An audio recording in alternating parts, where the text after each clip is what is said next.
करे हैं रे नन किचनवा का 2 दिन बदे नहरे का चली गए तूने बाप बेटवा मारे हैं हमारे किचन को छुआ सुअर खाना बनाई ना है। अरे भैया भाई क्या करे हैं तो लोग दाल बनावत रहे भैया ये देखा ले कुल यहाँ दिवलिया में चपक गए। अरे मैया चिटिर करत कुल मिक्सिया एकर का हालत करना ऐसे लगे जैसे कबाड़ी में साहब ये ले देखा वाज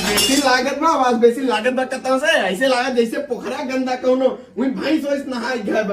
अरे बहनी अगर मरद के भरोसे छोड़ दी हम लोग ना घर तो घर के सत्यानाश कर दे। एक घर में लक्ष्मी यही है ऐसे लक्ष्मी यही है और दुर्वे से चली गई है पड़ोसी घर जेकर घर साफ रही तो हम लोग बाहर से खाना खा जाए हमारे जाए भगवान किचन जे क्यों हाथ लगाए ना अगर हाथ तोड़ के दे दे हम चला साफ करा रगड़ के देखा माँ तो मन बस ये करे तोरे पापा तो बस चलत ना बाटे